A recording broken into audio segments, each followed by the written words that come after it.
بسم اللہ الرحمن الرحیم واللہ یعصمک من الناس۔ صلوات پڑھنے پر محمد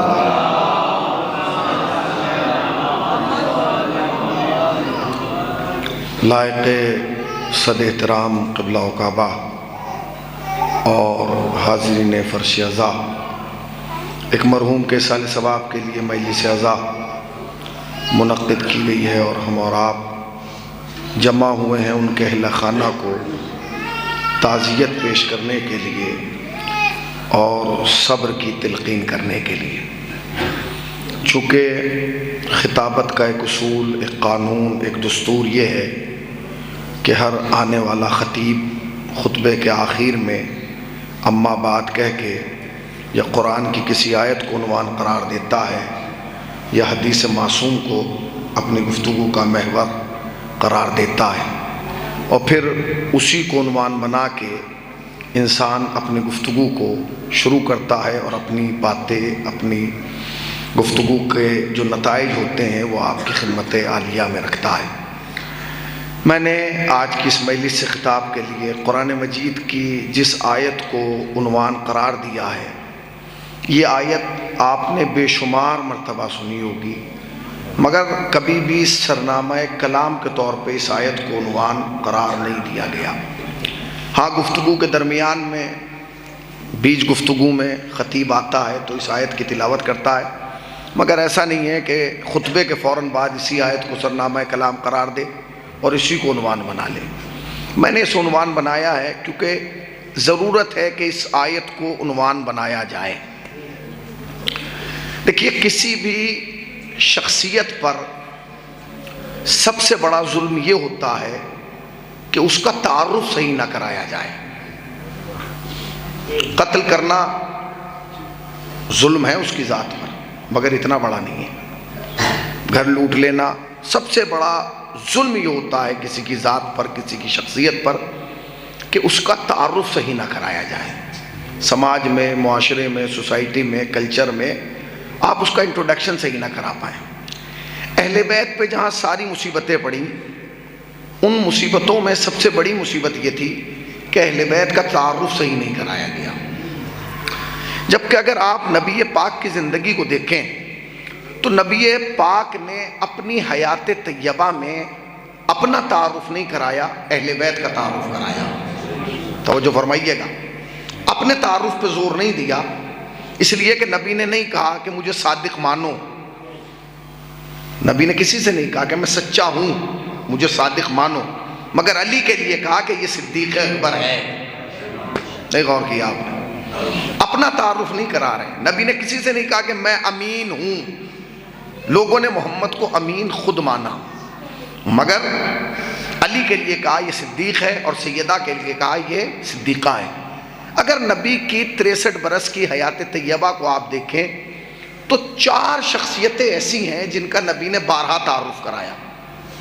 5 بھی کوئی شخصیت نہیں ملے گی، 4 ایسی شخصیتیں ہیں جن کو نبی نے بار بار پہچنوایا، بار بار تعارف کرایا، کیونکہ نبی جانتے تھے کہ میرے بعد ان کا صحیح تعارف، صحیح انٹروڈکشن نہیں ہو پائے گا۔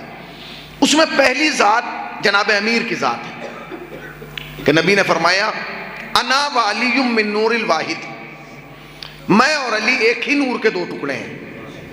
اب غور کیجئے گا، نبی کا جملہ ہے، نبی نے یہ نہیں کہا ایک ہی نور ہے، فرمایا ایک ہی نور کے 2 ٹکڑے ہیں۔ اب اگر نور کے 2 ٹکڑے ہیں تو جیسا پہلا ہوگا ویسا ہی دوسرا ہوگا، اور جیسا دوسرا ہوگا ویسا ہی، نہ رنگ میں فرق ہوگا نہ کیفیت میں فرق ہوگا۔ نبی نے فرمایا انا و علی من نور الواحد، میں اور علی ایک ہی نور کے 2 ٹکڑے، مطلب یہ کہ جیسا میں ویسے علی، جیسے علی ویسا میں۔ اس کے بعد فرمایا فاطمہ تو بضعۃ منی، فاطمہ میرا ہی جز ہے۔ مطلب کیا؟ جیسا میں ویسی فاطمہ، جیسی فاطمہ ویسا میں۔ بھائی جز اور کل ایک ہی جیسا ہوگا نا، کلی سے تو جز الگ کیا جائے گا، تو جیسا کل ہوگا ویسا جز ہوگا، اور جیسا جز ہوگا ویسا کل ہوگا۔ پھر فرمایا حسن منی وانا منہ، حسن مجھ سے اور میں حسن سے ہوں۔ مطلب کیا؟ جیسا میں ویسا حسن، جیسا حسن ویسا میں۔ اور پھر چوتھی حدیث جو مشہور زمانہ ہے، حسین منی وانا من الحسین، حسین مجھ سے ہے اور میں حسین سے ہوں۔ توجہ فرمائیے گا، نبی نے اپنی زندگی میں بار بار کہا علی مجھ جیسے میں علی جیسا، فاطمہ مجھ جیسی میں فاطمہ جیسا، حسن مجھ جیسے میں حسن جیسا، حسین مجھ جیسے میں حسین جیسا۔ مگر کمال یہ تھا کہ نبی بار بار کہہ رہے تھے کہ یہ چاروں مجھ جیسے میں ان چاروں جیسا، مگر ان چاروں نے اپنی زندگی میں ایک بھی بار نہیں کہا کہ نبی ہم جیسا۔ صلوات پڑھیں نا پر محمد والے محمد پاک۔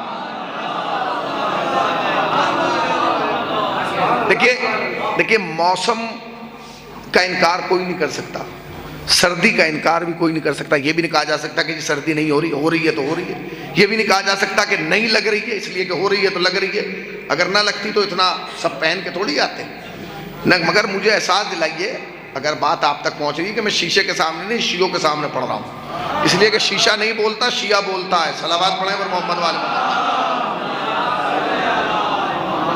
توجہ سنیے کہ بھائی نبی بار بار کہہ رہے ہیں علی مجھ جیسے میں علی جیسا، فاطمہ مجھ جیسی میں فاطمہ جیسا، حسن مجھ جیسے میں۔ آپ جائیے علماء بیٹھے ہیں، پوچھئے آپ ان سے قبلہ سے، پوری زندگی میں ایک جگہ لے کے آئیں جہاں علی نے کہا نبی مجھ جیسا کہا۔ اچھا نبی علی نہیں کہہ رہے، فاطمہ کہتے ہیں کہ بابا مجھ جیسا۔ اچھا چلیے علی اور فاطمہ نہیں کہتے کہ نبی ہم جیسا، کم سے کم بچے کہتے، یہ تو بچے ہیں نا، انہیں تو کہنے کا حق ہے، تو بچے کہتے کسی دن مذاق میں کہتے بچے کے نانا ہم جیسا۔ مگر بچوں نے بھی نہیں کہا، کمال ہے، فاطمہ کے گھر کے بڑے تو بڑے، بچے بھی نہیں کہہ رہے تاکہ دنیا کو پتہ چل جائے کہ امت کے بوڑھے اور ہیں، فاطمہ کے بچے اور ہیں۔ صلوات پڑھیں نا پر محمد والے محمد پاک۔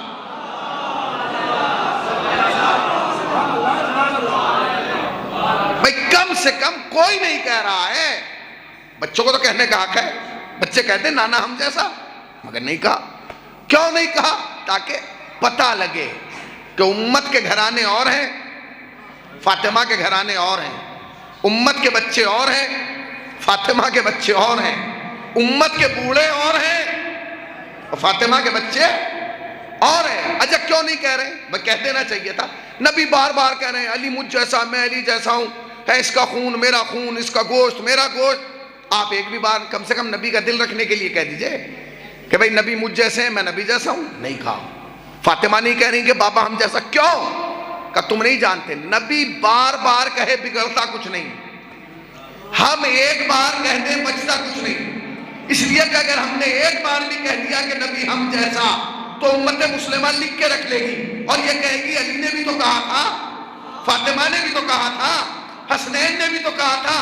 ہم چاروں نے نہ کہہ کے امت کے منہ پر تالا لگا دیا کہ خبردار، جب نبی کے ہمزاد نبی جیسے نہیں، کوئی بدذات نبی جیسا کیسے ہوگا؟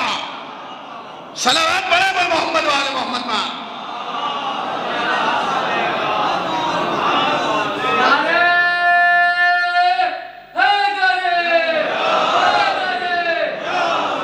بتائیے آپ، جب نبی کے ہمزاد نبی جیسے نہیں ہیں، کوئی بذات، نبی نے فرمایا میں اور علی ایک ہی نور کے دو ٹکڑے، مطلب کیا؟ نور ایک ہے، ٹکڑے دو ہیں۔ اچھا بتائیے ٹیوب ہے، اس کو درمیان سے کاٹ دیا جائے، بیچ میں ٹیپ لگا دی جائے اور کہا جائے الگ الگ ہیں، الگ الگ ہو جائے گا؟ آپ کے ٹیپ لگانے سے الگ ہوگا؟ آپ درمیان میں دھاگا باندھ دیں الگ الگ ہوگا؟ نہیں۔ رنگ ایک جیسا جلے گا، کیفیت ایک جیسی ہوگی، لائٹ برابر لیں گے، روشنی برابر دیں گے، نہیں پہنچے آپ۔ لائٹ بھی برابر لیں گے اور روشنی بھی برابر دیں گے، یعنی جتنا ادھر سے لیں گے وہ بھی برابر ہوگا اور جتنا ادھر دیں گے وہ بھی اچھا نبی نے فرمایا فاطمہ تو بساط منی، فاطمہ میرا جز ہے، میرا ٹکڑا ہے۔ ہمارے یہاں ترجمہ یہ ہوتا نا، فاطمہ میرا ٹکڑا ہے، فاطمہ میرا جز ہے۔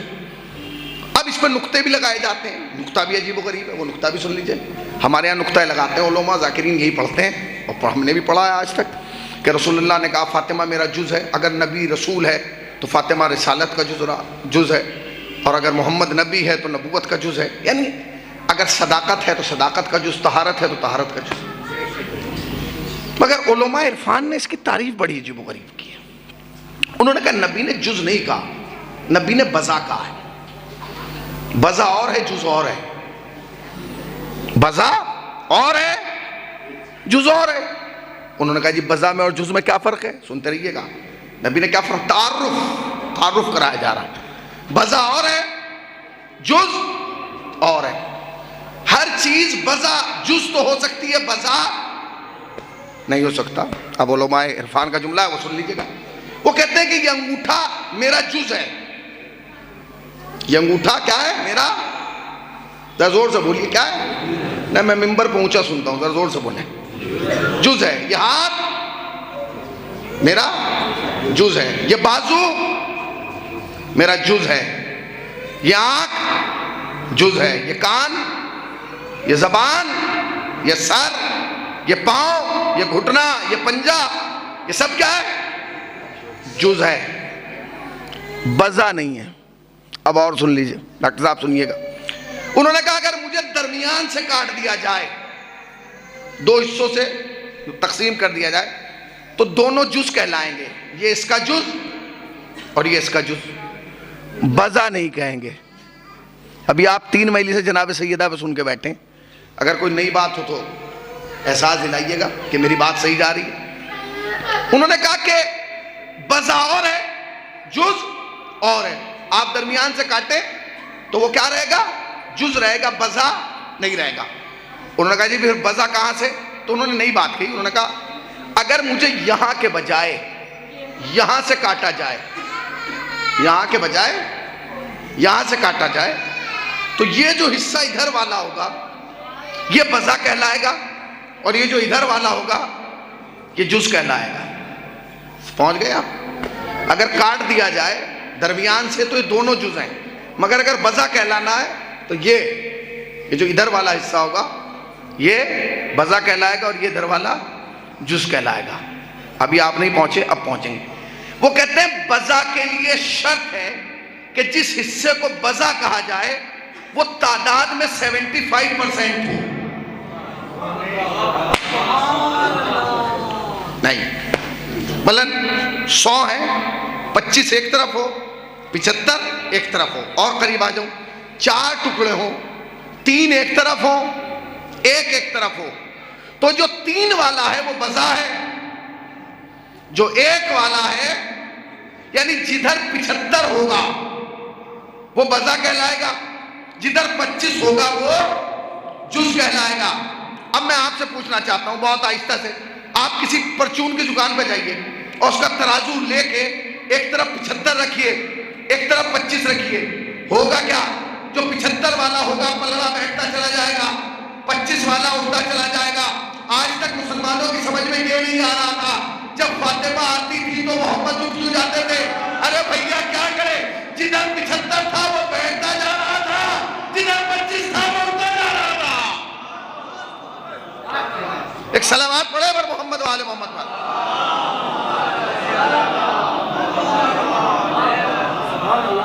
تو کیا جز نہیں، بزا ہے. اس کے بعد فرمایا تعارف کرا رہے ہیں نبی. اب یہ جو آیت میں نے پڑھی ہے عجیب و غریب آیت ہے، واللہ یعصمک من الناس، اللہ تمہیں لوگوں کے شر سے محفوظ رکھے گا. اللہ تمہیں لوگوں کے شر سے محفوظ رکھے گا. کمال ہے بھائی. نبی سے کہہ رہا ہے، ہم سے نہیں، آپ سے نہیں، مظفر نگر والوں سے نہیں، کھتوالی. اللہ نبی سے کہہ رہا ہے تمہیں لوگوں کے شر سے محفوظ رکھوں گا میں. اس کا مطلب کچھ ہوا ہے جبھی تو کہہ رہا ہے. اب آیت کا پہلا جملہ جب میں پڑھوں گا تو وہ آیت سب کو یاد ہے. بسم اللہ الرحمن الرحیم. یا ایھا الرسول بلغ. یہ آیت آپ کو سب کو یاد ہے، بچپن سے سنی ہے. شیعت کا دار و مدار اسی آیت پہ. ہر شیعہ کو یہ آیت یاد ہے غدیر کے حوالے سے. اے محمد وہ پیغام پہنچا دیجئے جو آپ کے رب کی جانب سے آ چکا ہے. یہ نہ پہنچایا تو گویا رسالت کا کوئی کام انجام ہی نہ دیا. اللہ تمہیں لوگوں کے شر سے محفوظ رکھے گا. نبی خانہ کعبہ میں ہیں، ہم یہ سمجھ لیں گے جبرائیل ایک ہی بار آئے سیدھے اور نبی کو بتا دیا اور نبی نے پہنچا دیا. نہیں، نبی خانہ کعبہ میں طواف خانہ کعبہ کر رہے ہیں، جبرائیل نازل ہو گئے. نبی خانہ کعبہ کے طواف مصروف ہیں. کہنے لگا یا ایھا الرسول بلغ، اے رسول وہ پیغام پہنچا دیجئے. نبی نے کہا نہیں پہنچا سکتا، خطرہ ہے. کیا کہا ہے؟ خطرہ ہے. جبرائیل واپس چلا گیا. میں نے پڑھ دیا اور آپ نے سن لیا. میں نے پڑھ دیا، آپ نے سن لیا، آپ اس نقطے تک پہنچے نہیں جہاں تک میں پہنچانا چاہتا۔ نبی خانہ کعبہ میں ہیں، طواف کر رہے ہیں، جبرائیل آ رہا ہے کہ پہنچا دیجئے، نبی کہہ رہے ہیں خطرہ ہے۔ بس یہی تو سوال ہے، نبی کو خانہ کعبہ میں کس سے خطرہ ہے؟ بھئی نبی کو خانہ کعبہ میں خطرہ کس سے ہے؟ اس لیے کعبہ نہیں، مکہ جس شہر میں کعبہ ہے اس کا بھی اتنا احترام ہے کہ اس کی بھی انٹری پہ بورڈ لگا ہے، کافر ممنوع الورود، کافر یہاں آ نہیں سکتا، نان مسلم ناٹ الاؤڈ۔ مسلمانوں نے بہت بڑا بورڈ لگایا ہے کہ اس شہر میں کافر آ نہیں سکتا۔ اب میں جملہ کہہ رہا ہوں، اگر آپ جاگ رہے ہیں، کمال ہے، بورڈ پر تو تم لکھ دو کہ کافر آ نہیں سکتا، اور کتاب میں لکھتا ہے کہ کعبے کی چابی ابو طالب کے پاس تھی۔ ہائے ہائے ہائے، صلوات پڑھیں پر محمد والے محمد پر۔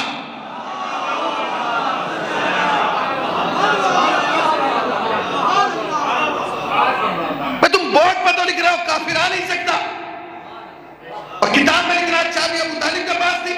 اس کا مطلب یہ ہے کہ دو چیزیں غلط ہیں، یا تو بورڈ غلط ہے یا تاریخ غلط ہے۔ تو سوال یہ پیدا ہوتا ہے کہ نبی خانہ کعبہ میں اور جبرائیل کہہ رہا پہنچاؤ، وہ نہیں پہنچاتا، خطرہ ہے۔ کس سے خطرہ ہے؟ تو ماننا پڑے گا کہ مصطفیٰ کو کافروں سے خطرہ نہیں تھا، احرام پہنے ہوئے مسلمانوں سے خطرہ تھا۔ نہیں پہنچا، آ گئے کعبے سے نکلے، میدان عرفات میں آ گئے۔ اب جو میدان عرفات میں نبی پہنچے تو پھر جبرائیل آ گیا، پہنچائیے۔ نبی نے کہا نہیں پہنچا سکتا، خطرہ ہے۔ وہ پھر واپس چلا گیا، لڑتا تھوڑی، بحث تھوڑی کرتا، واپس چلا گیا، کوئی بات نہیں۔ نبی نے کہا خطرہ ہے، کوئی بات نہیں، چلا گیا۔ اب وہ آیا غدیر کے چوراہے پہ، مگر پوری تیاری سے آیا، کیونکہ 2 مرتبہ جا کے کہہ چکا کہ حضور خطرہ ہے۔ اب جو آیا تو اس سے پہلے کہ نبی کہتے کہ نہیں پہنچا سکتا، خطرہ، اس نے فوراً کہا واللہ یعصمک من الناس، اللہ تمہیں شر سے محفوظ رکھے گا۔ اس کا مطلب یہ ہے کہ غدیر پہنچانے سے پہلے ہی اللہ کی جانب سے اعلان ہو گیا تھا، مصطفیٰ پہنچانا تیرا کام ہے، بچانا میرا کام ہے۔ صلوات پڑھیں پر محمد وآل محمد۔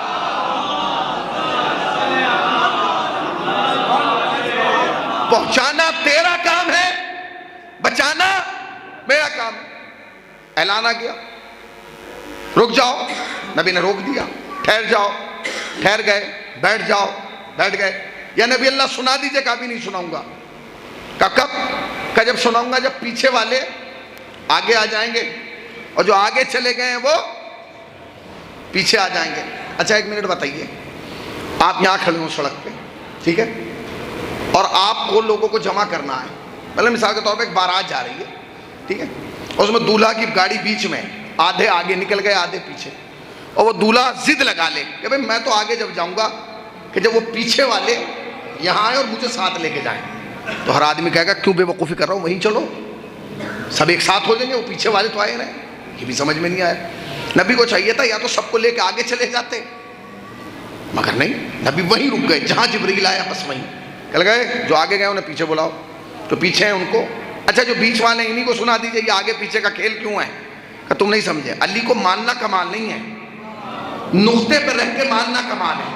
نہیں پہنچے، میں جو لفظ کہہ رہا ہوں، علی کو ماننا کمال نہیں ہے، درمیان میں، وسط میں، نقطے پر، محور پر رہ کے ماننا کمال ہے۔ علی کے معاملے میں 2 ہی لوگ ہلاک ہوئے، ایک وہ جو آگے نکلا، ایک وہ جو پیچھے رہ گیا۔ جو آگے نکلا وہ نصیری بن گیا، جو پیچھے رہ گیا وہ مقصر بن گیا۔ صلوات پڑھیں پر محمد وآل محمد پر۔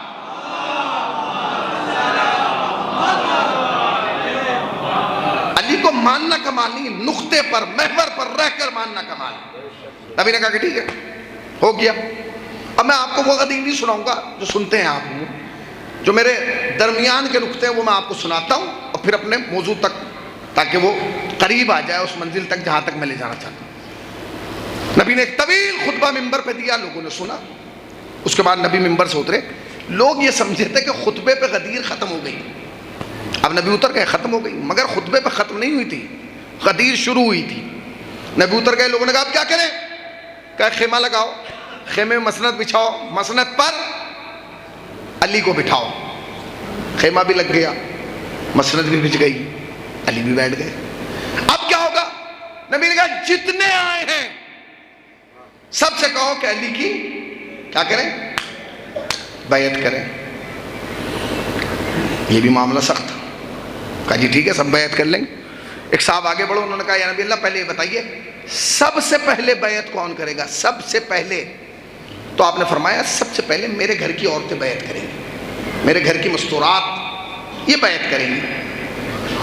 اب اس مجمع میں ازواج رسول بھی ہیں، اولاد رسول بھی ہیں، جناب سیدہ بھی اس حج میں اور نبی کی اور ازواج بھی موجود ہیں۔ بیعت کا طریقہ یہ ہے کہ آدمی ہاتھ یوں کرے، اس پہ ہاتھ رکھا جائے، اسے بیعت کہا جاتا ہے، مگر یہ ممکن نہیں ہے کیونکہ ایک نامحرم کے ہاتھ پہ ہاتھ نہیں رکھا جا سکتا۔ یا نبی اللہ کیسے بیعت ہوگی؟ تو نبی نے کہا ایک تشت منگاؤ، تشت میں پانی بھرو، پانی میں علی اپنا ہاتھ ڈالیں گے، اس کے بعد علی اپنا ہاتھ نکال لیں گے، پھر ساری خواتین آئیں گی اس میں پانی میں ہاتھ ڈالیں گی، یہ ان کی بیعت ہو جائے گی۔ میں تمہارے سننے پر سلام ہے، تھوڑی سی توجہ دو تاکہ میں بات آگے کر سکوں۔ پہلے اس تشت میں علی ہاتھ ڈالیں گے، علی ہاتھ ڈال کے نکال لیں گے، پھر ساری خواتین آئیں گی اس پانی میں ہاتھ ڈالیں گی، یہ ان کی بیعت ہو جائے گی۔ کمال ہو گیا، 1400 برس پہلے مصطفیٰ پانی میں ہاتھ ڈال کے بیعت کرائیں، تیری سمجھ میں آ جاتا ہے، میں 1400 برس کے بعد پانی میں عریضہ ڈالوں، تیری سمجھ میں نہیں آتا ہے۔ صلوات پڑھنا پر محمد وآل محمد۔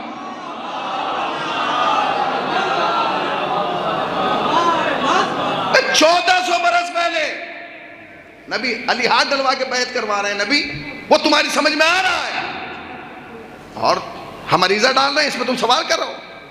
ہاتھ ڈالا، بیعت ہو گئی۔ اب کیفیت سمجھیے گا اس خیمے کی جس خیمے میں مسند بچھائی گئی ہے۔ نبی ہیں، علی ہیں، درمیان میں تشت رکھا اور ساری ازواج رسول کھڑی ہوئی ہیں، گھر کی مستورات کھڑی ہوئی ہیں، نبی دیکھ رہے ہیں، علی دیکھ رہے ہیں۔ اب جب سب بیعت کر چکی تو جناب امیر نے ایک جملہ کہا، جملہ سنیے گا، اور یہ جملہ سنیے گا نہیں، لے کے جائیے گا جناب امیر کا۔ جناب امیر فرماتے ہیں جس نے بیعت نہیں کی اس سے مجھے کوئی لینا دینا ہی نہیں، کوئی مسئلہ ہی نہیں ہے، کوئی پرابلم ہی نہیں ہے اس سے۔ پھر سن لیجئے جناب امیر کا جملہ، اور یہ یاد رکھیے گا رسول اللہ کھڑے ہوئے ہیں، گئے نہیں۔ جس نے بیعت نہیں کی اس سے کوئی مسئلہ نہیں ہے، مگر سنو اگر آج کسی نے بیعت کی اور وہ کل بیعت توڑتی ہے، میں علی اس کی شفاعت نہیں کروں گا۔ سمجھے آپ؟ پھر سن لیجئے، ازواج رسول ہیں، اولاد رسول ہیں، بیعت کر کے کھڑی ہیں، نبی فرما رہے ہیں جس نے بیعت نہیں کی اس سے کوئی مسئلہ نہیں ہے، علی فرما رہے ہیں جو آج بیعت کر رہی ہے اور کل توڑتی ہے، میں علی اس کی شفاعت نہیں کروں گا، میں علی اس کی شفاعت نہیں کروں گا، میں علی اس کی شفاعت نہیں کروں گا۔ میں علی کن سے کہہ رہے ہیں؟ رسول اللہ کی بیویوں سے، میں علی اس کی شفاعت نہیں کروں گا، میں علی اس کی شفاعت نہیں کروں گا، میں علی اس کی شفاعت نہیں کروں گا۔ نبی کو کہنا چاہیے تھا یا علی یہ کیا کر رہے ہو، یہ میرے گھر کی عورتیں ہیں، میرے گھر کی، مگر نبی کا خاموش رہنا اس بات کی دلیل ہے کہ ان عورتوں میں کوئی ایسی عورت تھی جو کل بیعت توڑنے والی تھی۔ صلوات پڑھیں پر محمد وآل محمد۔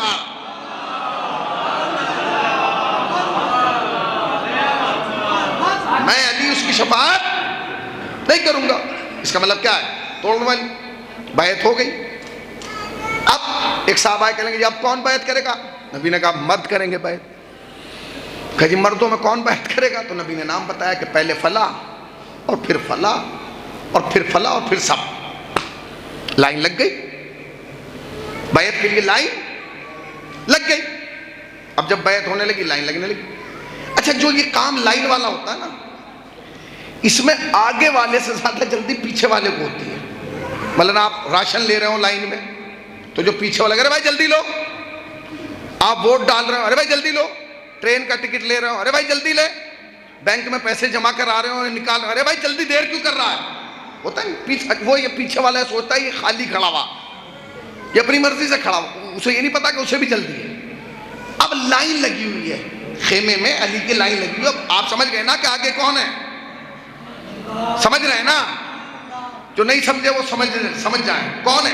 نبی نے کہا بھائی، اب وہ کھڑے ہوئے. نبی نے کہا، علی نے کہا کیوں آئے ہو؟ کہا بیعت کرنے آئے. آپ اپنا ہاتھ دے دیجیے تاکہ ہم بیعت کر لیں. علی نے کہا اچھا بیعت کرنا چاہتے ہو، لو بیعت کرو. اب ایک دوسرے کو دیکھ رہے ہیں. علی نے کہا کرو بیعت اور جاؤ. مسکرانے لگے. علی نے کہا ہنس کیوں رہو؟ کہنے لگے یا علی آپ کو شاید معلوم نہیں، عرب کا اصول یہ ہے کہ جب بیعت ہوتی ہے تو ہاتھ ایسے کیا جاتا ہے. آپ ایسے ہاتھ کریں، ہم ہاتھ رکھیں گے، بیعت ہو جائے گی. علی نے کہا میں میری بیعت تو ایسے ہی ہوگی، کرو اور جاؤ. آپ نے غور ہی نہیں کیا. اب تک عربوں میں اصول کیا تھا؟ یوں. علی نے قانون بدل دیا، یوں. کہنے لگے تو ایسے بیعت تھوڑی ہوتی ہے. اب وہ پیچھے سے ایک زور ہے، پریشر، کرو کرو. کیسے کریں؟ ابھی رکو تو. انہوں نے کہا یہ ہم نہیں کرتے، چلو نبی سے بات کرتے ہیں. نبی کے پاس آئے. یا نبی اللہ، کہا کرا ہے بیعت؟ جی کیا بیعت کرتے؟ آج تک عربوں میں بیعت یوں ہوتی تھی. علی ہاتھ یوں کر کے بیٹھ گئے، بھلا ایسے بھی بیعت ہوتی ہے؟ یہ سوچ رہے تھے کہ نبی رائے دیں گے. نبی نے فوراً مسکرا کے کہا میرے پاس کیوں آیا ہے؟ اب تو مولا علی بن چکا ہے، جو پوچھنا ہے علی سے پوچھ. میرے پاس کیوں آیا؟ میرے علی کے پاس آیا. پورے مجمع کی توجہ، میری پوری مجلس بھول جانا مگر جناب امیر کا جملہ یاد رکھنا اور تحفے کے طور پہ لے جانا. کہ کیا ہوا؟ کہ یا علی، نبی نے تو کہا کہ علی سے پوچھو.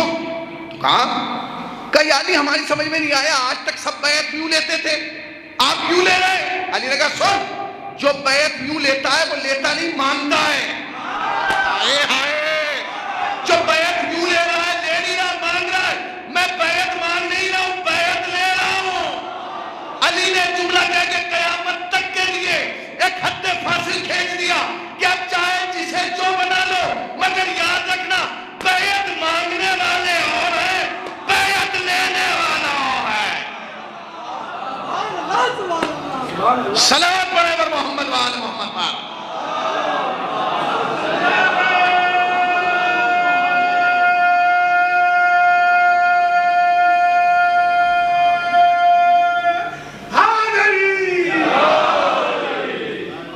بیعت مانگنے والے اور ہیں، بیعت لینے والا. اب میں ایک جملہ کہوں، جو علی ایک لمحے کے لیے اپنا ہاتھ تیرے ہاتھ کے نیچے دینے کو تیار نہیں ہے، نہیں کہاں بیٹھے، میں جو علی ایک لمحے کے لیے اپنا ہاتھ تیرے ہاتھ کے نیچے دینے کے لیے تیار نہیں ہے، وہ کسی کے پیچھے نماز پڑھے گا؟ وہ کسی کے پیچھے پڑھے گا؟ نہیں ہو سکتا. ہو گئی بیعت، اب سب بیعت کر رہے ہیں. اچھا یاد رکھیے گا، جب بھی مجمع جمع ہوتا ہے نا، مجمع، تو مجمع میں جتنے آدمی ہوتے ہیں سب کی پلاننگ الگ ہوتی ہے. اللہ میں سوچ رہا ہوں مجھے مجلس پڑھ کے جانا ہے، آپ یہ سوچ رہے ہیں کہ نیچے اترے تو ہم اپنے کام پہ جائیں، ڈاکٹر صاحب چکر میں کہ کلینک چلا جاؤں، مول صاحب سوچ رہے ہیں جلدی ختم ہو تو گھر جاؤں. ہر آدمی اپنی پلاننگ میں ہے. غدیر میں بھی ہر آدمی اپنی ٹینشن میں گھوم رہا تھا. کچھ اس چکر میں تھے انہیں کیوں بنا دیا، کچھ اس چکر میں تھے کہ ہم سے بیعت کیوں کرا لی. ایک طبقہ وہ تھا جسے اس سے کوئی لینا دینا نہیں تھا کہ کس نے بنایا، کسے بنایا، کیوں بنایا. اس کی ایک ہی ٹینشن تھی، شام ہو رہی ہے کھائیں گے کیا. وہ بڑا ٹف تھا، انہیں کوئی لینا دینا نہیں تھا. انہیں یہ تھا کہ یار شام ہو رہی ہے کھانا کیا کھائیں گے. بھئی کیا کھائیں گے؟ انہوں نے کہا ہم سے کیا پوچھ رہا ہے، جس نے روکا اس سے جا کے پوچھ. نبی کے پاس آ گئے. یا نبی اللہ شام ہونے والی. کہاں وہ تو مجھے معلوم ہے. کہا کہ وہ، نبی نے کہا کھلائیں گے؟ کہا جی ہمارے پاس کچھ نہیں ہے، ہم تو جو کچھ لائے تھے کھا پی کے آ گئے. ہم تو جو کچھ لائے تھے کھا کے آئے اور یہ سوچ رہے تھے کہ تیز رفتاری سے اپنے گھر پہنچ جائیں گے. آپ نے یہاں روک لیا اور یہ بیعت کا سلسلہ شروع کر دیا. یہ تو جلدی سے ختم نہیں ہوگا، اس کے لیے تو ٹائم چاہیے. نبی نے کہا تو پھر کھانے کا انتظام کون کرے گا؟ نبی نے کہا روکا کس نے؟ کہا جی آپ نے روکا. تو کہنے کہ پریشان کیوں کر رہا ہے، ولایت قبول کرنا تیرا کام ہے، کھانا پہنچانا ہمارا کام ہے. آپ نے غور ہی نہیں کیا. یہ تو غدیر ہی میں کوئی بکرا نہیں ہے، کوئی دمبا نہیں ہے، کہاں سے گوشت کھلائیں گے. اب میں آپ سے ایک سوال کر رہا ہوں، ہاں یا نا میں جواب دے دیجیے گا. انہیں غدیر کے میدان میں کوئی بکرا نظر نہیں آیا، آپ کو نظر نہیں آ رہے؟ اب جو یہ بھی نہیں سمجھا اسے میں کیسے سمجھاؤں بھائی. بھئی انہیں غدیر کے مجمع میں کوئی دمبا بکرا نظر نہیں آیا، آپ کو نظر آ رہے ہیں کہ نہیں؟ آپ دیکھ رہے ہیں 1400 برس پرانی تصویر آپ کو دکھا رہا ہوں. آپ کو غدیر کے مجمع میں 1.25 لاکھ کے مجمع میں بکرے نظر آ رہے ہیں کہ نہیں؟ نبی نے کہا پھر؟ کہا جی ہاں بکرا وکرا کچھ نہیں ہے، نہ دمبا، ہم تو سب قربان کرائے۔ تو نبی نے کہا پھر؟ کہا جی گوشت کہاں سے کھائیں گے؟ نبی نے کہا پریشان کیوں رہا، یہ اونٹنی کھڑی ہے میری، اسے نہر کرو اور انہیں کھلاؤ۔ نبی نے اونٹنی بھی کسی کی نہر نہیں کرائی، کیونکہ ولایت کا معاملہ تھا۔ میری اونٹنی نہر کرو اور کھلاؤ۔ اس نے ہنس کے کہا کہ آپ کی تو ایک ہی اونٹنی ہے، کہاں بس اسی کو نہر کرو اور کھلاؤ۔ کہہ لیں گے 1.25 لاکھ کا مجمع، ایک ایک بوٹی بھی حصے میں نہیں آئے گی، ایک ایک بوٹی بھی نہیں آنے کی حصے میں، اور یہ تو دمبے کھانے والے لوگ ہیں۔ نبی نے کہا یہ میری اونٹنی ہے، کسی چرواہے کی نہیں۔ یاد رکھ، تم کھاتے کھاتے تھک جاؤ گے، اس کا گوشت ختم نہیں ہوگا۔ تم کھاتے کھاتے تھک جاؤ گے، اس کا گوشت ختم نہیں ہوگا۔ مسلمانوں نے 3 دن کھایا مگر گوشت پھر بھی بچا رہا۔ تم نے غور ہی نہیں کیا، نبی نے قدیر ہی میں بتا دیا تھا کہ جب لوگوں کی سمجھ میں آج تک میری سواری نہیں آئی تو وہ کیسے سمجھ میں آئے گا جو میرے گوشت میں سوار تھا۔ سلام پڑھے محمد وعلی محمد وعلی۔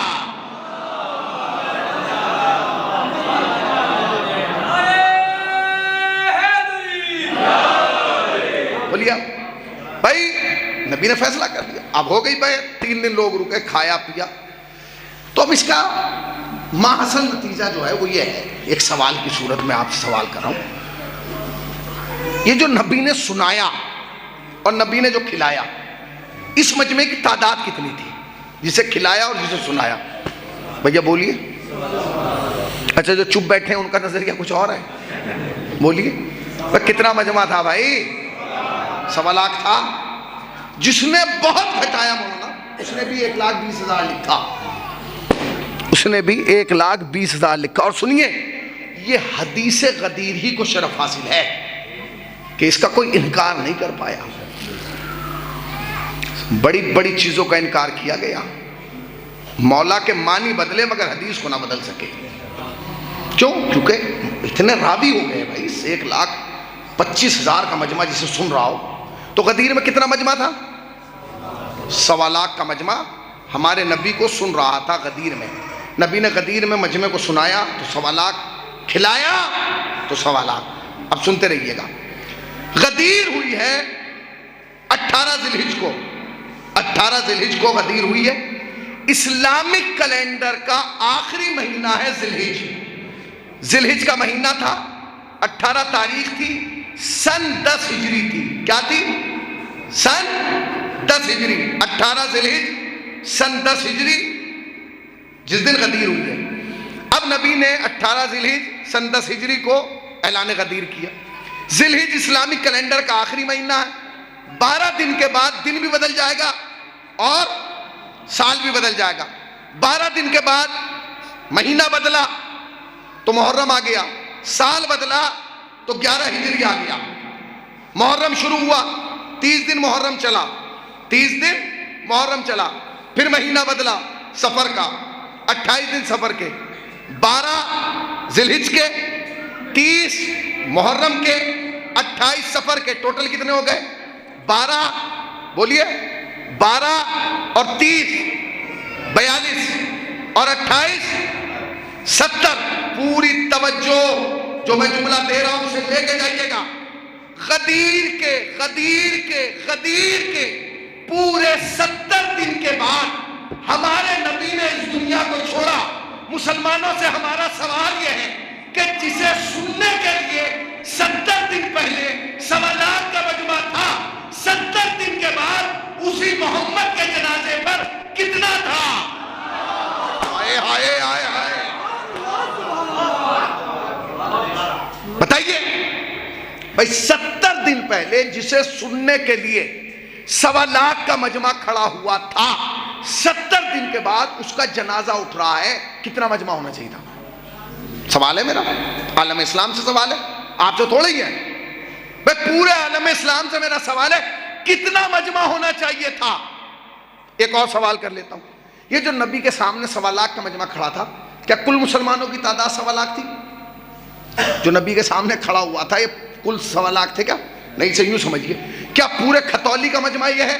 نہیں، یہ مجلس کا ہے، کھتولی کا نہیں ہے۔ تو غدیر میں بھی جو آیا تھا وہ حاجیوں کا تھا، مسلمانوں کا نہیں تھا۔ وہ بھی حاجیوں کا مجمع تھا. اس کا مطلب یہ کہ اگر 1.25 لاکھ آدمی غدیر میں محمد کے سامنے تھے تو کچھ وہ بھی ہوں گے جو بازاروں میں ہوں گے, کچھ وہ بھی ہوں گے جو کاروبار زندگی میں ہوں گے, کچھ وہ بھی ہوں گے جو قافلوں پہ گئے ہوں گے, کچھ وہ بھی ہوں گے جو شہروں سے نہیں آئے ہوں گے. تو کتنے رہے ہوں گے مسلمان؟ بھائی ایک طے کر لیتے ہیں کتنی تعداد ہوگی مسلمانوں کی. اگر 1.25 لاکھ غدیر میں تھے تو ٹوٹل مسلمانوں کی تعداد اس زمانے میں کتنی رہی ہوگی؟ نارمل بتا دیجئے. 1 لاکھ نہیں, یہ 1.25 لاکھ تو وہی تھا. حد عقل مسلمانوں نے کہا 4 سے 5 یا 5 سے 6 لاکھ, 6 لاکھ مسلمان مان لیجئے اس وقت موجود تھے. تو 6 لاکھ مسلمانوں کی کل تعداد تھی. 1.25 لاکھ نبی کو سننے کے لیے موجود تھے. 70 دن کے بعد نبی اس دنیا سے جا رہا ہے. جنازے میں کتنا مجمع ہونا چاہیے؟ بولیے. میں نے ایک صاحب سے پوچھا ابھی لکھنؤ میں, یہ بتاؤ جنازے میں کتنا مجمع ہونا چاہیے؟ اس نے کہا حضور مجمع کا تعین جو ہوتا ہے شخصیت پہ ہوتا ہے. جتنی بڑی شخصیت اتنا بڑا مجمع. سباسد مرے گا تو محلے کا مجمع, پردھان مرے گا تو پورے گاؤں کا مجمع, ودھائک مرے گا تو اس کا مجمع, اور ایم پی مرے گا تو اور, منسٹر مرے گا تو اور, مکھیہ منتری مرے گا تو اور, پردھان منتری, اور یعنی جتنی بڑی شخصیت ہوتی چلی جائے گی اتنا بڑا مجمع ہوتا چلا جائے گا. تو میں تمہیں بتا رہا ہوں جس کا جنازہ ہے اس سے اونچی تو کوئی شخصیت ہی نہیں ہے. کوئی ہے؟ میں بتاؤ ہمارے نبی سے اونچی شخصیت ہے؟ نور اول, عقل اول, حسن اول, کرم اول, عشق اول, جمال اول, گنتی کا پہلا عدد, طٰہٰ, یاسین, مزمل, مدثر, مبشر, صادق, امین, بشیر, سراج منیر, احمد مصطفیٰ, محمد مصطفیٰ, سبب خلقت کائنات. کوئی اونچی شخصیت ہے؟ چھوڑ دو اونچی, اس کے پسینے کا بھی جواب نہیں لاؤ گے. پوری دنیا کے مسلمانوں میں اتنا دم نہیں ہے کہ کوئی ایک مسلمان کسی چوراہے پہ کھڑا ہو کے کہہ دے میں حضرت آدم جیسا ہوں. گلا دبا دیں گے لوگ. حضرت آدم بن رہا ہے, کہلوائیے اس سے کہ میں جناب نوح جیسا ہوں, ابو البشر بن رہا ہے. اپنی شکل دیکھیے, کمال ہو گیا. مسلمانوں کو تو یہ برداشت تو ہے نہیں کہ کوئی پسینے کا مقابلہ کرے. پھر انہیں کیسے برداشت کر رہے ہیں جو خون کا مقابلہ کر رہے ہیں؟ آدم پسینہ ہے, حسین خون ہے. بتائیے کتنا اونچا آدمی ہے. میں مثال کے طور پہ کوئی صاحب یہاں آئے, آپ کے یہاں خدمت کر رہا ہوں, 2 4 5 مہینے نماز پڑھائی, اس کے بعد ان کا انتقال ہو گیا. آپ یقین جانیں جو آدمی کبھی نماز پڑھنے بھی نہیں آیا ہوگا وہ بھی جنازے میں آئے گا. ابے کبھی تم نماز میں نظر نہیں آئے, جنازے میں آ رہا. اس نے کہا بھائی جنازے میں تو آنا پڑے گا. آپ کی کوئی رشتہ داری ہے؟ نہیں رشتہ داری نہیں. مسئلہ یہ تھا دین سکھانے آیا تھا, دین بتانے آیا تھا, قرآن سنانے آیا تھا, شریعت بتانے آیا تھا, حدیث لینے آیا تھا. کمال ہو گیا. اس کا مطلب یہ ہے کہ شریف قومیں اس کے بھی جنازے میں جاتی ہیں جو دین بتانے آئے, شریعت بتانے آئے, قرآن بتانے آئے. کمال یہ ہے تم نے اس کا بھی جنازہ چھوڑ دیا جو دین لے کے آیا, شریعت لے کے آیا, اصول لے کے آیا, قانون لے کے آیا, قرآن لے کے آیا. بتائیے آپ اس سے اونچا کوئی آدمی ہے؟ بتائیے. جتنی آہستہ آپ بولیں گے اتنی لمبی کرتا چلا جاؤں گا, چونکہ یہ مجلس نہیں ہے, یہ تو تاریخ ہے. اب کھینچ دوں گا, لے جاؤں گا ادھر تک. لہذا جتنی جلدی سننا ہے اتنی سپیڈ سے صلوات پڑھیں.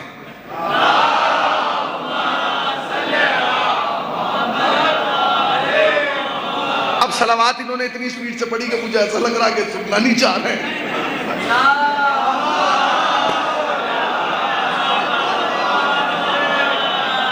لیکن جب مجلس آدمی پڑھتا ہے تو اپنی وجہ سے نہیں پڑھتا, آپ لوگوں کے. اب آپ کوئی یوں کیے بیٹھا ہوا, کوئی بھائی کم سے کم تاثر تو دینا آدمی. ایسا بھی نہیں ہے کہ میں پہلی مجلس پڑھ رہا ہوں, میرا تو کام ہی ہے نا, میرا تو کام ہی ہے. اب آپ کو سنا رہا ہوں, کل کو کسی اور کو سناؤں گا, پرسوں کسی اور کو سناؤں گا. تو بھیا میرے سنانے پہ کوئی فرق نہیں پڑے گا. کوئی بھی آدمی یہ نہیں کہے گا اچھی نہیں پڑھ کے گیا. اگر آپ نے کہا جی اچھی نہیں پڑھ کے گیا, وہ کہے گا اگر اچھی نہیں پڑھ رہا تو لوگ بلا کیوں رہے ہیں. آپ کے سننے پہ سوال ہوگا, میرے پڑھنے پہ نہیں ہوگا. صلوات پڑھیں پر محمد والے محمد پاک. پوری توجہ, میں جو کہہ رہا ہوں اسے سنیے. بھائی نبی سب سے پہلے کیا دیکھا جائے؟ شخصیت کس کی ہے، کتنی بڑی ہے؟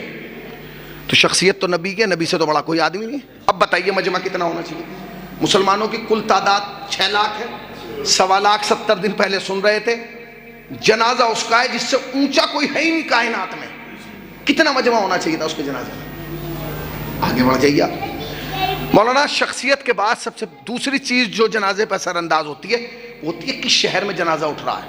مولانا ایک آدمی کا انتقال ہو گیا کھتولی میں، تو مجمع کھتولی کے حساب کا ہوگا، مظفر نگر میں مظفر نگر کے حساب کا، یعنی جتنا بڑا شہر ہوتا چلا جائے گا اتنا جنازہ بڑھتا چلا جائے گا۔ تو شہر بھی بتا رہا ہوں، شہر ہے مدینہ، جنازہ نبی کا ہے، شہر مدینہ۔ اب بتائیے کتنا مجمع ہونا چاہیے؟ مولانا مجمع اور شہر کے بعد سب سے بڑی یہ چیز دیکھی جاتی ہے کہ شہر میں تعداد کن لوگوں کی زیادہ ہے۔ مولانا یہاں جے نگر میں کسی کا جنازہ اٹھنے لگے تو یہاں تو مومنین کم ہیں، کہاں سے آئیں گے؟ آس پاس سے آئیں گے۔ اس کا مطلب یہ کہ شہر میں جنازہ کی رونق جب بڑھتی ہے جب یہ دیکھا جائے اپنی برادری کتنی ہے۔ تو جس شہر میں نبی کا جنازہ اٹھا اس شہر میں برادری کس کی تھی زیادہ؟ شیعوں کی، سنی، حنفی، مالکی، حنبلی، قادری، جیلانی، یہاں والا وہاں والا، ادھر والا ادھر والا، کہیں نہیں، سارے صحابی، ایک بھی غیر صحابی نہیں۔ کیوں؟ صحابی کی تعریف کیا ہے؟ یہی تو ہے جو صحبت نبی میں رہا ہو۔ اب کیا کروں میں؟ لوگ کہتے ہیں جی شیعہ صحابہ کی توہین کرتے ہیں، شیعہ صحابہ کی فضیلت۔ بھیا شیعہ صحابہ کو مانتے ہیں، وہ شیعہ نہیں جو صحابہ کو نہ مانے، مگر ہماری پرابلم ہے ہم صحابی کو حسین کی بغل میں نہیں بٹھا سکتے ہیں، کیونکہ ہمیں امی نے بچپن سے بتایا ہے کہ بیٹے یاد رکھ، صحابی عرش پہ بھی بیٹھ جائے محمد کا غلام کہلائے گا، حسین زمین پہ بھی بیٹھے محمد کی جان کہلائے گا۔ صلوات پڑھے گا محمد وآل محمد۔ وہ عرش پہ بھی بیٹھے تو غلام ہے، یہ فرش پہ بھی بیٹھے تو محمد کی جان ہے۔ پہلی چیز کیا دیکھی جائے گی؟ یہ دیکھی جائے گی شخصیت کتنی بڑی ہے۔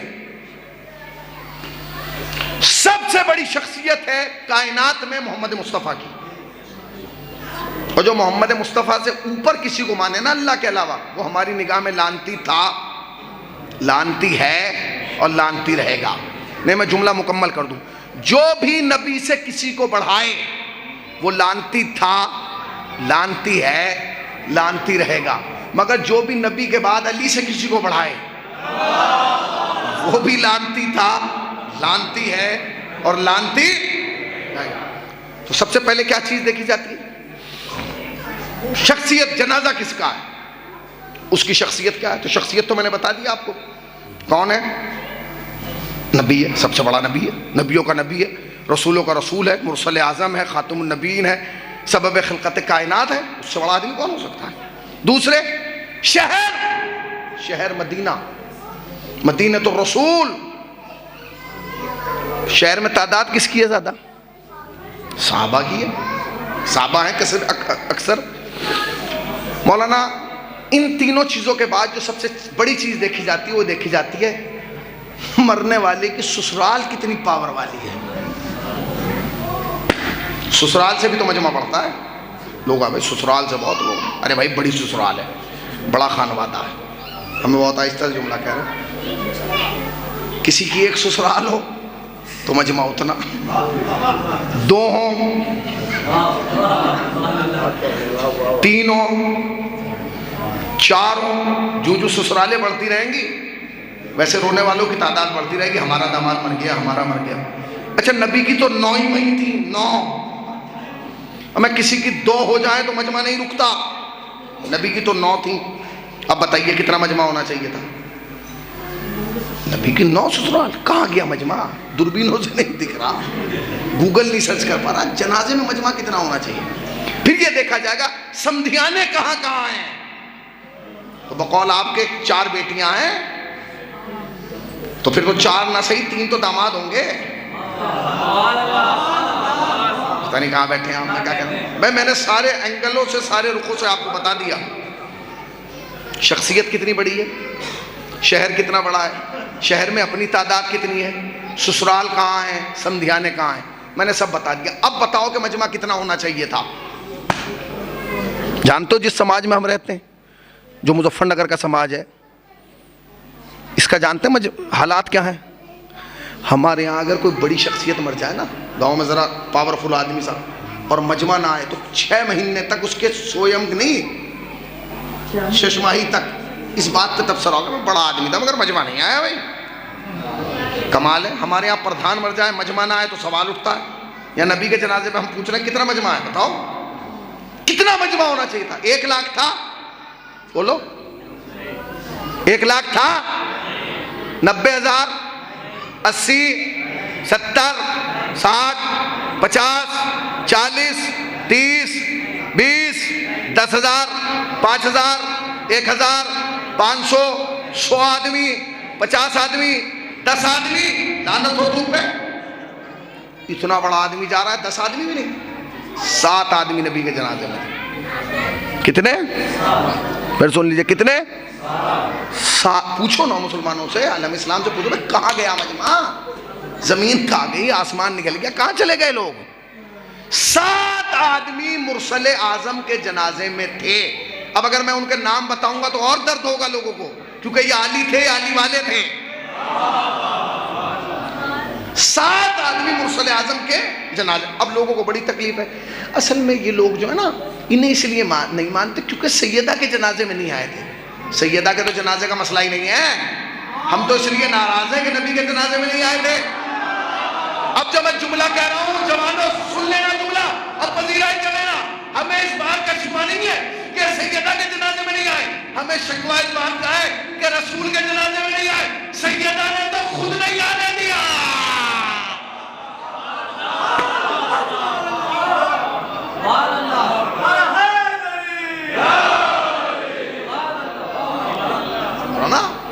افسوس کس بات کا ہے؟ افسوس اس کا نہیں ہے کہ سیدہ کے جنازے میں نہیں آئے، افسوس اس بات کا ہے رسول اللہ کے جنازے میں نہیں آئے. سیدہ کے جنازے میں تو سیدہ نے خود نہیں آنے دیا. ہاں اگر سیدہ کے جنازے میں آتے تو شیعوں کے بچے کو افسوس ہوتا، بھائی ہماری بی بی نے منع کیا تھا پھر کیوں آئے. سیدہ نے تو نام لے کے وصیت کی ہے. پوچھئے آپ جا کے، روایات ہیں، یا علی میرے جنازے میں فلاں فلاں فلاں نہ آنے پائیں. نام لیا، نشاندہی کرائی، یہ لوگ میرے جنازے میں نہ آئے. کیوں نہیں آئے؟ سوچئے کیوں نہیں ہے. دیکھیے ساری لڑائیاں زندگی تک ہوتی ہیں، زندگی کے بعد نہیں ہوتی. لوگ ہوتے نہیں بھائی پوری زندگی لڑے، بھائی نہیں یار آج انتقال ہو گیا آج چلیں گے. کیوں بھائی تم تو کبھی زندگی میں نہیں گئے؟ ارے بھائی جھگڑے زندگی تک ہوتے ہیں، زندگی کے بعد تھوڑی ہوتے ہیں. سیدہ نے اس جنگ کو زندگی کے بعد بھی جاری رکھا. نہیں آ پائے. کیوں نہیں آ پائے؟ کیونکہ جنازہ بہت قیمت رکھتا ہے. تمہیں نہیں پتا جنازے کی بڑی ارزش ہے، بڑی اہمیت ہے. آپ علماء سے پوچھیں کیوں کہا گیا کہ کسی کا جنازہ دیکھو تو شرکت کرو، اتر جاؤ پیدل سواری سے چلو، چند قدم چلو. جانتے ہو کیوں؟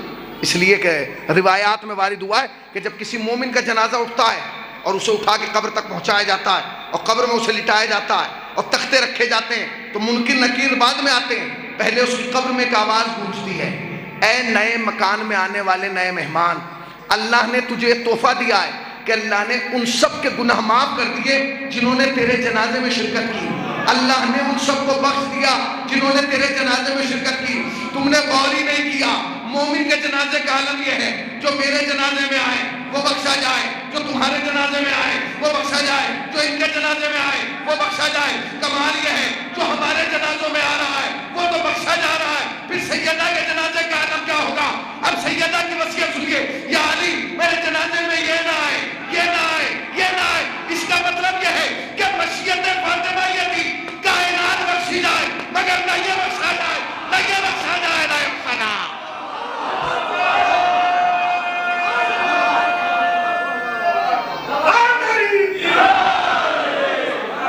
مشیت فاطمہ،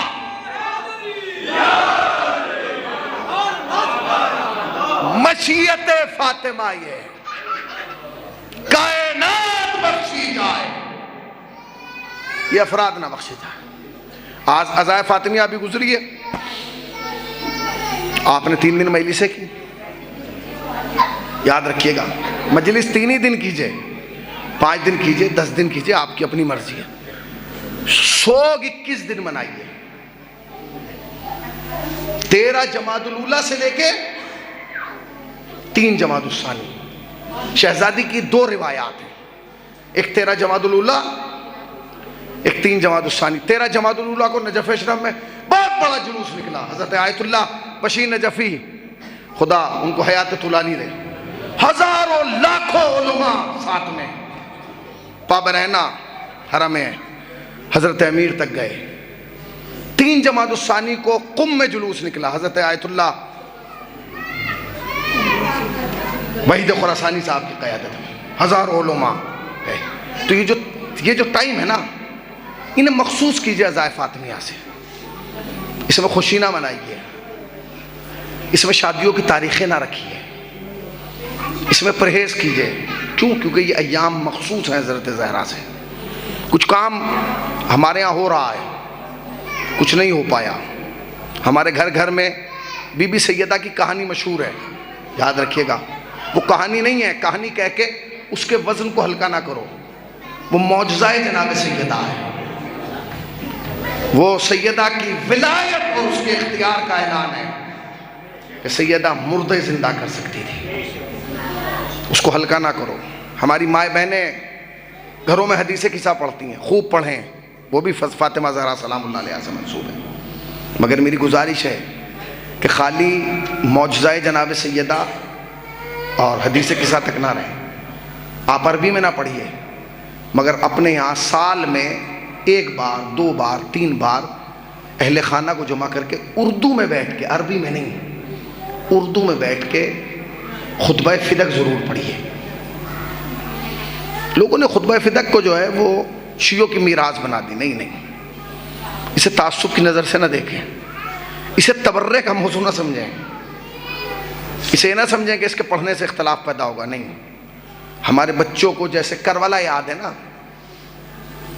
جیسے جنگیں یاد ہیں، ویسے ہی خطبہ فدق یاد ہونا چاہیے، عربی میں نہ صحیح اردو میں ہونا چاہیے۔ کیوں؟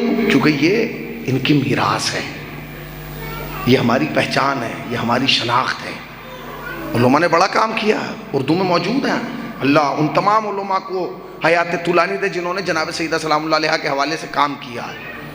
اللہ ان جوانوں کو، ان لوگوں کو جنہوں نے عزائے فاطمیہ میں تعاون کیا ہے، جانتے ہیں۔ اور جب عزائے فاطمیہ آیا کریں نا، تو یہ پوسٹر اردو میں نہ لگایا کریں، جو آپ پوسٹر لگاتے ہیں سڑکوں پہ، نہیں، اردو میں نہ لگایا کریں، اسے ہندی میں لگائیں تاکہ دوسری قومیں پڑھیں۔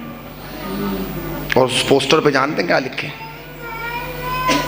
اس پوسٹر پہ لکھیے گا کہ رسول اللہ کی بیٹی نے دربار میں کھڑے ہو کے کہا تھا کہ میں جھوٹ نہیں بولتی۔ سب سے بڑی مصیبت سیدہ کی، سیدہ دربار میں کھڑے ہو کے کہہ رہی ہے میں جھوٹ نہیں بولتی۔ 75 یا 95 دن سیدہ نے کیسے گزارے تم سوچ نہیں سکتے۔ کسی کی انگلی ٹوٹ جاتی ہے تو اس سے برداشت نہیں ہوتا، سیدہ کی تو پسلیاں ٹوٹی ہوئی تھی۔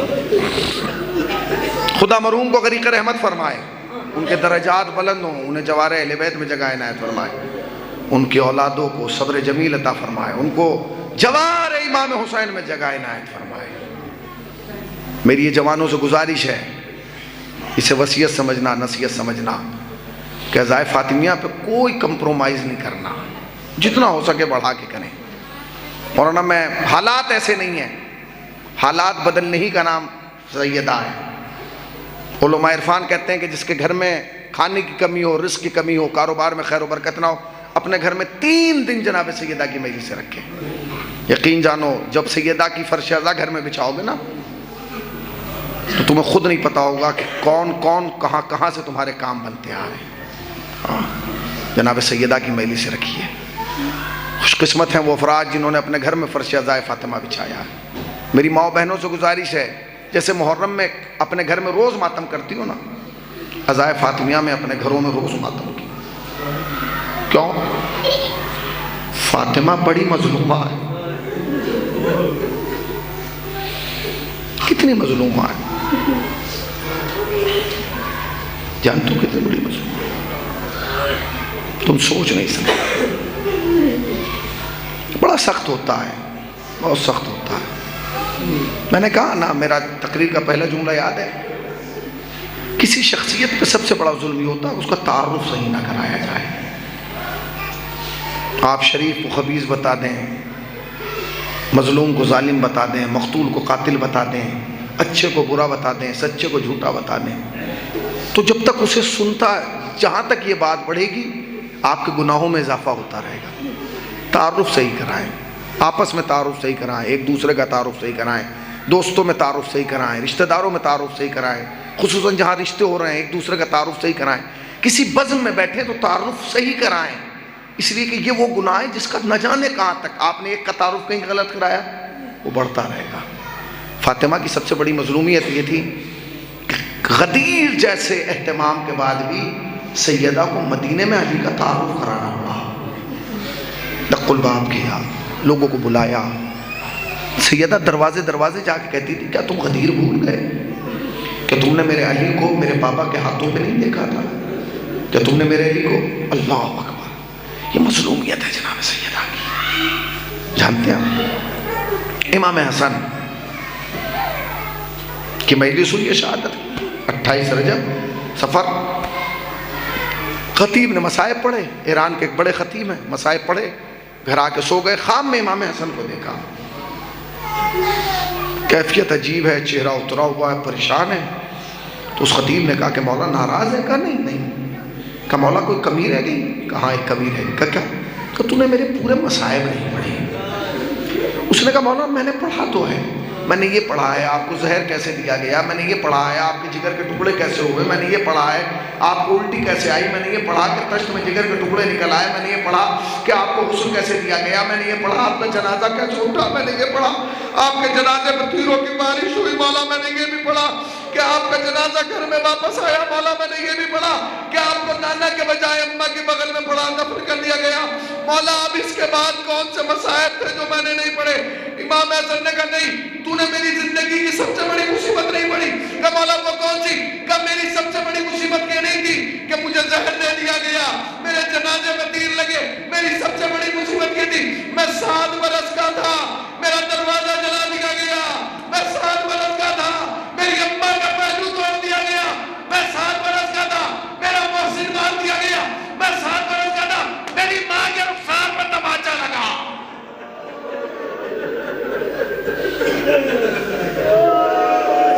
مولا تمہیں کوئی غم نہ دے سکا۔